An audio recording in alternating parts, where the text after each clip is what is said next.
Une phrase que j'aime bien dire et que je dis très souvent, même si elle est dure, c'est qu'on a toujours la gueule de son prix en fait. Ils ont besoin de se sentir rassurés et dire « Ah, elle a bossé pour des gens de mon secteur, donc je vais avoir un super truc. » Ça fait que t'as des mecs qui ont 15, 20 ans d'expérience, mais qui sont toujours obligés de prouver leur valeur. Ils ont beau avoir la super réputation et tout, en fait, cette question, j'ai l'impression qu'elle vient tout casser. Vas-y. Récemment, les gars, j'ai écrit un post sur un sujet qui me tient un petit peu à cœur. Bon, vous savez que moi, je travaille beaucoup pour des agences B2B. J'ai pas mal d'appels avec des prospects chaque semaine. Et ce qui est trop bien dans ces appels, c'est que ça me permet vraiment de jauger, de comprendre leur quotidien, leurs enjeux, voilà, leurs problématiques. Et il y a un truc qui revient vraiment plus de 85% du temps. C'est une question qu'on leur pose, peu importe le nombre d'années d'expérience qu'ils ont. C'est est-ce que vous avez des références dans mon secteur? Vous la connaissez ou pas cette question-là? La fameuse. Ah oui. Ouais, en fait, ils ont besoin de se sentir rassurés et dire ah, elle a bossé pour des gens de mon secteur, donc c'est bon, je peux m'identifier pour moi et donc je vais avoir un super truc. C'est ça. Le truc, c'est que en fait, cette question, même la réponse à cette question, elle aura aucune incidence quand t'es une agence B2B, en tout cas dans le boulot que t'as à faire. Et du coup, je sais que c'est une question qui est beaucoup posée, souvent à tort, à des prestataires de services, en tout cas à mes clients.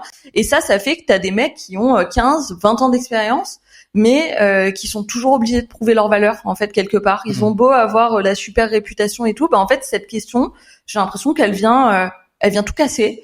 Et quelque part, tu te sens obligé de convaincre derrière, quoi. Une agence B2B qui fait, par exemple, du service, ou par exemple, oui, ça peut être une agence créative, voilà, qui fait de la vidéo créative, et ils vont avoir, je sais pas moi, un client qui va être dans le secteur du luxe, un client qui va être dans un secteur un petit peu industriel, plus, industriel, etc.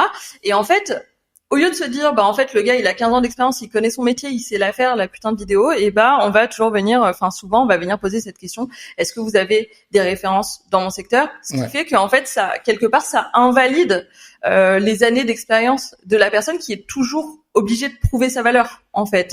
Alors que derrière, t'as des mecs qui ont juste, 2, 4 ans d'expérience, mais qui ont vraiment derrière une street cred, quoi, en gros, et qui, eux, vont signer beaucoup plus facilement. Mais comment t'expliques ça? Ouais, c'est juste que la crédibilité, elle se joue ailleurs. Elle se joue pas forcément sur l'expérience, certes, mais elle se joue aussi dans l'image, et surtout dans l'image. C'est-à-dire que si t'as 15 ans d'expérience, mais que t'as l'image d'un junior ou une image qui inspire pas confiance, forcément, cette question, on va te la poser, et forcément, tu seras toujours obligé de prouver ta valeur, en fait. Donc, en fait, ce que tu veux dire par là, c'est que finalement, les gens à qui on pose cette question, c'est parce qu'ils auront peut-être pas encore la posture qui fait qu'en fait, on lui pose même pas parce qu'on veut bosser avec eux direct, c'est ça? Exactement, t'as tout compris. D'accord, je vois où tu veux en venir. Je te parle vraiment dans le cas d'agences créatives B2B, les 3/4 du temps, quand cette question, elle revient tout le temps, c'est qu'il y a un problème de notoriété et de crédibilité, que c'est pas assez fort de ce côté-là. Et alors, du coup, comment ça se passe pour eux? Donc, quand on leur pose cette question à tes clients, ils savent pas trop quoi répondre, j'imagine? Je t'avoue que quand ils savent quoi répondre. Pour le coup, je pense que si on te la pose tout le temps, t'as préparé ta réponse, ton objection comme un bon commercial que tu deviens avec le temps. Mais je pense surtout que quand t'as 15, 20 ans d'expérience, même 10 ans, c'est, mine de rien, c'est un petit coup dans l'ego, tu vois. C'est, en fait, c'est juste, ça pompe l'énergie de devoir se justifier, prouver sa valeur. Derrière, si t'as une équipe de commerciaux, eux, ils se disent ouais, c'est une objection, donc ils s'en foutent, c'est une objection de plus, comme le prix, comme n'importe quoi. Par contre, quand c'est le dirigeant qui s'occupe des appels, c'est un petit peu plus contraignant, on va dire, parce que à chaque fois, ça va être comme un coup dans l'estime, quoi.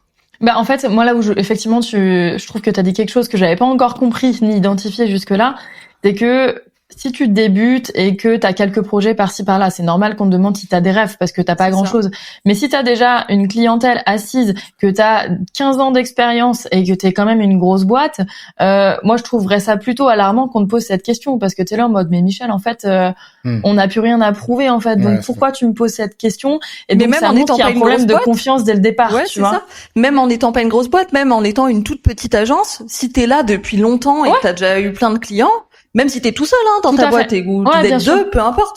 Mais oui, Je suis ouais, c'est d'accord. alarmant. Ouais, clairement, si on te la pose tout le temps, c'est qu'il y a un truc de crédibilité. Et pour le coup, bah, tu peux carrément améliorer tes appels en améliorant ta posture et ton image. En fait, c'est un truc simple pour augmenter ton taux de conversion, parce que mine de rien, cette objection, tu vas pas pouvoir la contrer à chaque fois, en fait. Du coup, en général, les gens que j'ai au téléphone, bah, ils se rabattent sur leur réseau existant. En fait, ils ont juste pas envie de se faire chier. Tu vois, au lieu de se dire, allez, je vais aller changer quelque chose, je vais essayer d'améliorer quelque chose. Bon, il y en a certains quand même qui font ça. Bah, la plupart vont se dire, bon, ça fait longtemps que j'existe, j'ai du bouche à oreille, oh, c'est bon, je me mets sur mon réseau. Et en fait, ils se rabattent sur des gens qui les connaissent déjà et qui du coup ne posent pas de questions chiantes. Et donc après, je sais pas, 3 ans, 4 ans, 5 ans d'existence, même plus parfois, bah, l'agence en fait, elle tourne toujours avec les mêmes clients parce que c'est plus confortable comme ça. Ouais, donc ils vont même pas en fait chercher à signer l'agent qui leur pose cette question, parce qu'ils vont dire c'est bon, ils ont pas confiance et je vais devoir fournir plus d'efforts pour les convertir. Ouais, c'est ça. Et puis ils ont la flemme, mais je les comprends parce que bon, ça y est, t'as roulé ta bosse, t'as ton truc. Sauf que c'est dommage parce qu'en fait, tu mets une croix sur une partie énorme de ton acquisition. En fait, c'est hyper dommage. En fait, tu reposes juste sur du bouche à oreille et finalement, tu parles de ta situation comme si c'était une fatalité, en te disant ouais, bah c'est comme ça dans le secteur. Bah en fait, non, c'est pas du tout comme ça dans le secteur. C'est juste un mauvais choix de départ en fait. Ok Morgane, donc on vient de voir le premier signe, donc qui est qu'on pose la question des références dans le même secteur d'activité. Quel est le deuxième signe qu'une marque n'est pas en place? Bah tu vas avoir des dirigeants d'agence qui vont prendre tous les clients qui passent. Vraiment, voilà, même les relous. Et c'est pareil, il y a un truc qui est commun avec les dirigeants du premier signe, c'est l'acceptation. C'est-à-dire que voilà, ils parlent encore une fois de leur situation comme si c'était une fatalité naturelle. Ouais, non, mais en fait, les clients, ils sont comme ça dans notre secteur. Eh oui. Et souvent, j'ai remarqué un truc, c'est que de base, ces gens-là, en fait, ils ont tous un truc en commun, c'est qu'ils voulaient pas bosser pour des grands comptes. Ils voulaient pas bosser pour du L'Oréal, ils voulaient pas bosser pour, je sais pas, pour des grands comptes, et que du coup, ils se sont dit, bah moi, je vais lancer ma boîte, je vais aider les petits entrepreneurs, plus particulièrement de leur région, et c'est là que ça se corse en fait. Pourtant, le fait de vouloir aider des petits entrepreneurs, des petites boîtes, c'est plutôt noble. Alors ouais, on peut dire ça comme ça, sauf que bah évidemment c'est pas des ONG, hein, ils sont là pour faire des thunes, mais ils ont envie de rester proches des gens, et cette proximité, et bah finalement ça crée exactement l'inverse de ce qu'ils cherchent. J'ai l'impression en fait qu'ils ont une vision binaire. Quand je leur dis ouais, mais tu pourrais avoir des clients qui payent largement plus, et bah eux ils vont me dire ouais, mais non, moi je préfère aider des petits clients. On dirait que y a rien entre le petit commerce et L'Oréal en fait. Et donc je dirais que ces gens-là, bah en fait ils ratent l'entre-deux, donc des entrepreneurs qui sont petits toujours, mais qui ont grandi et qui peuvent payer. Ouais, je comprends. Ouais, bah, c'est souvent ça le problème, c'est que des fois on se dit voilà, moi j'ai envie d'aider les petits, il y a une connexion, c'est pas des grandes multinationales qui appartiennent à des grands groupes de riches qui dominent le monde.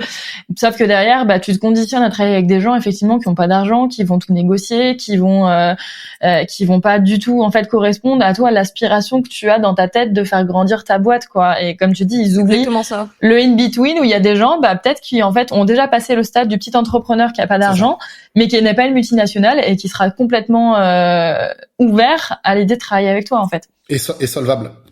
Ouais, et solvable, et puis surtout qui traite pas le service comme une commodité en fait. Ouais. Et puis et où on se dit bah en fait la relation commerciale, il y a pas ça devient pas une relation de pouvoir inversé où c'est ton client qui a l'impression que lui te rend service quoi. Et le troisième signe du coup, ça serait quoi? C'est le paradoxe ce que j'appelle le paradoxe de l'intermédiaire invisible. Et donc oui, j'aime bien donner des petits noms aux choses. Vous ne le trouverez pas sur Wikipédia, ce paradoxe. Non, c'est moi qui l'ai inventé. Non, en fait, c'est juste que beaucoup de dirigeants d'agences que j'ai au téléphone se plaignent de pas vendre à leur juste prix. Et pourquoi j'appelle ça le paradoxe de l'intermédiaire invisible? Pourquoi c'est un paradoxe? Déjà, c'est parce que c'est eux-mêmes qui s'auto-sabotent. En fait, pourquoi ils vendent pas leur prix? Bah, ils râlent parce que leurs confrères leur sous-traitent et revendent 2 fois plus cher leur travail. Donc en gros, ils ont vraiment la haine, quoi. Et donc voilà, ils vont passer leur temps à râler contre contre ces intermédiaires qui vendent 2 fois plus cher ce qu'ils font. Mais derrière, quand tu leur dis, mais en fait, si ces gens-là, ils vendent ton travail 2 voire 3 fois le prix, c'est parce qu'ils ont l'image, le positionnement et la posture en fait qui justifie de pouvoir vendre à ce prix-là. Et quand toi tu leur dis ouais, bah pourquoi tu ferais pas la même chose pour toi, comme ça il y a plus besoin d'intermédiaires et tu développes cette image qui justifie tes tarifs. Et puis à la fin, tu récupères les projets directement. Et ben là, ça se défile. Et c'est pour ça que c'est un paradoxe en fait. C'est parce que du coup, ils te disent putain, mais vas-y, on me vole. Au final, on me vole non, mais on revend mon taf 2-3 fois plus cher. Et puis finalement, voilà, moi je suis payé 2 fois moins. Et derrière, quand tu leur donnes la solution, ben en fait, ils y vont pas. Et t'as un exemple concret de ça? Ouais. Par exemple, j'ai vu 2 architectes. Donc, t'imagines, voilà, 2 architectes qui ont, voilà, le même talent. T'as le premier qui a un positionnement qui est différenciant et qui a une image qui est haut de gamme. Ok. Lui, il va signer des prospects à 150K. Il y a même pas de négo. Hop, on y va. Et le deuxième, il est tout aussi compétent, mais pour le coup, il a une image qui est un petit peu plus floue et il a pas de positionnement vraiment différenciant. Et ben lui, il va batailler pour décrocher des projets à 30K et il va se faire pressuriser sur chaque détail. Ouais. Et tu peux voir ça vraiment partout dans le monde des agences B2B. Il y a toujours cette même loi-là en fait. Ouais, et puis je pense qu'il y a sûrement plein de personnes qui ont expérimenté. Enfin, je pense que même nous, à notre échelle, on a pu vivre des choses comme ça à un moment donné. Cette petite frustration aussi quand on a démarré, de se dire putain, genre l'agence elle a vendu ça et puis moi je l'ai vendu ça. J'aurais pu vendre du tel prix. Je suis dégoûtée quoi. Ouais, bah oui, c'est ça. Et tu te dis, mais en fait, la seule différence, c'est le positionnement, la posture et l'image, et bien évidemment la réputation que tu as, mais qui découle de la qualité de ton produit et de ton image encore une fois. Et donc il y a un truc, enfin il y a une phrase que j'aime bien dire et que je dis très souvent, même si elle est dure, c'est qu'on a toujours la gueule de son prix en fait. C'est-à-dire, ça veut dire qu'est-ce que tu veux dire par on a toujours la gueule de son prix? Bah en fait, ce que je veux dire, c'est que on se permet de négocier qu'avec ceux avec qui on peut négocier. C'est-à-dire que, je sais pas, c'est juste la perception que tu renvoies me dit, c'est un peu cheap et tout, donc là, bon, c'est une personne que je peux venir pousser et que je peux me permettre de négocier, je vais le faire. Et en fait, c'est très très souvent comme ça que ça se passe. Sauf que une fois que t'es dans cette logique un petit peu low cost, bah c'est un peu difficile d'en sortir parce que chaque interaction que t'as avec ta cible, en fait, finalement, elle renforce le positionnement initial qui est que j'ai une vitrine low cost, du coup j'ai une réputation low cost, du coup j'ai des clients low cost et un bouche à oreille low cost où les gens viennent me négocier et c'est un cercle vicieux horrible quoi. Ouais, bah en plus il y a ce côté-là en mode j'ai quand même ma base client comme ça, donc si je change tout, j'aurai plus de clients, faut recommencer à zéro, du coup j'ose pas, du coup j'ai peur, en même temps je suis bloquée, je suis pas confortable et voilà le cercle vicieux. C'est ça, exactement. Et là du coup tu reviens dans le paradoxe de le dirigeant qui s'auto-sabote en fait, mais d'une différente manière. Et à chaque fois, finalement, c'est des cercles vicieux parce que finalement, c'est des gens qui s'auto-sabotent en fait. Bah, je pense que la première chose, c'est que déjà tu perds de l'argent tous les mois, tu perds en opportunité, c'est incroyable parce que finalement, t'es fermé dans ton réseau, que ton réseau il a ses limites et que finalement t'es étouffé, tu vois, où vraiment t'acceptes les projets qui passent et donc du coup, vu que t'as pas envie d'avoir des clients chiants, tu te limites à ton réseau, tu vois, peut-être pour le premier, le deuxième signe. Ça rend les agents totalement dépendants du bon vouloir des clients, des autres, parce que du coup, on dépend du bouche à oreille, hein, finalement, c'est ça. Elles acceptent les projets qu'on leur propose, et puis finalement, au lieu d'être dans cet entrepreneuriat où ils sont libres, où ils font le métier qu'ils avaient envie de faire, finalement, ils créent le métier qui les dégoûte, parce qu'en fait, ils sont sans cesse, via des micro-interactions, en train de devoir justifier de pourquoi c'est important, de prouver leur valeur en fait. Donc finalement petit à petit cette micro-interaction, t'en as 1, 2, 3, c'est pas grave, mais en fait quand t'as ça toute la journée, toutes les semaines, il y a un moment tu te dis que tu sers à rien, tu vois. C'était tout le temps en train de prouver quelque chose et comme je le disais tout à l'heure, c'est pas une fatalité, c'est juste un mauvais choix de départ et donc heureusement, c'est des choses qui se règlent. Et comment tu règles ça du coup? Ça demande un peu de courage quand même parce que sortir de ce cercle, en fait, ça va demander de casser toute l'identité qu'ils se sont construites. Ouais, du genre, c'est-à-dire. Enfin, c'est pas simple, ça se fera pas en une journée, quoi, en gros. Mais en tout cas, quand c'est fait, ça vaut le coup. Déjà, sortir de l'acceptation. Tu vois, de se dire ouais, c'est comme ça dans le secteur. Déjà, on arrête de se dire ça. Déjà que si on a le bon mindset, c'est un petit peu mieux, tu vois. Ensuite, ça va être casser la fameuse réputation low cost dont je vous parlais tout à l'heure, qui s'auto-entretient. Vous savez, la vitrine low cost, etc., machin. Ouais. Là, l'idée, c'est de casser ça. Ensuite, ça va être de comprendre qu'il existe un entre-deux rentable entre les petits clients et les grands comptes. Et c'est toujours des petits clients d'ailleurs, mais c'est juste pas les mêmes. Ouais. Et ensuite, ça va être investir dans l'image justement qui justifie les vrais tarifs et assumer cette transition. Maintenant, si je dois donner 3 actions un peu plus concrètes et plus immédiates qui sont un peu moins mindset pour sortir de ce cycle-là et le briser, la première chose que je ferais, c'est de refuser les 3 prochains petits clients qui me contactent et de regarder ce que ça fait à mon niveau de stress et à mon positionnement. Voilà. C'est pas facile, hein. Ça veut dire quoi, regarder ce que ça fait à ton positionnement? Tu regardes ce que ça dit de toi, en fait, parce que ton positionnement, finalement, c'est ta différence, c'est ce qu'on dit de toi. Mais tu sauras pas forcément, c'est-à-dire que tu sauras pas forcément ce que ça fait à ton positionnement. Toi, tu vas peut-être ressentir des choses différemment. Oui, tu vas le ressentir différemment, mais c'est ça, je te parle d'un début de changement, tu vois, début de truc. Refuse les 3 prochains. Déjà, tu vas voir que tu vas te sentir mieux en toi-même, quand même, parce que ton niveau de stress, il va baisser, parce que t'auras pas à te justifier 3 fois, et tu verras que finalement, en te sentant un petit peu au-dessus, ton positionnement, il va commencer à bouger. Disons que c'est une petite brique. Pour les personnes justement qui ont super peur de perdre leurs clients, tu dis que le niveau de stress il va baisser, mais est-ce qu'il risque pas d'augmenter en disant justement j'ai dit non à de l'argent, tu vois? Et la trésorerie, en fait, ça dépend de la trésorerie de la boîte. Il y en a qui moi je m'adresse pas à des solopreneurs, hein. Pour le coup là, moi je m'adresse à des agences qui tournent, hein, quand même. Ok, c'est bien de le préciser, tu vois, pour qu'on remette les choses dans leur contexte. Non, je m'adresse pas à des solopreneurs ou à des freelances. On parle d'agences qui sont là depuis plusieurs années, mais qui malheureusement ne choisissent pas leurs clients. Donc on sait le troisième de déficit d'image, donc de refuser les 3 prochains petits clients. Et la deuxième chose, ça va être d'augmenter tes tarifs de 20%. Si tu as un prospect en face qui sourcille pas, c'est que tu étais sous-évalué en termes de pricing. Et s'il refuse, c'est que ton image elle suit pas derrière. Donc ça, c'est un bon test à faire aussi. Mais encore une fois, ça demande de sortir de sa zone de confort. Ça, c'est sûr. Ouais, mais c'est comme ça qu'on fait.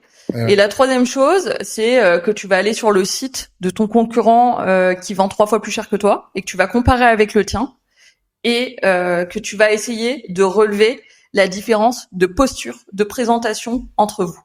Est-ce que c'est pas ça le premier truc à faire au final avant d'oser justement te dire j'augmente mes prix et je refuse les clients, tu vois? Est-ce que c'est pas la première étape? Ouais, elles sont pas dans un ordre particulier, les 3 actions. Ou non, elles sont pas dans un ordre particulier et en fait ça dépend d'où tu viens. Par exemple, si toi t'étais le signe 2 sur les 3, non, toi tu dois d'abord refuser les petits clients parce que c'est vraiment ça ton souci. Mais en soi, moi je recommande d'abord de faire ces 3 choses et encore une fois, c'est des choses qui demandent du courage, mais par contre quand ça paye, ça paye.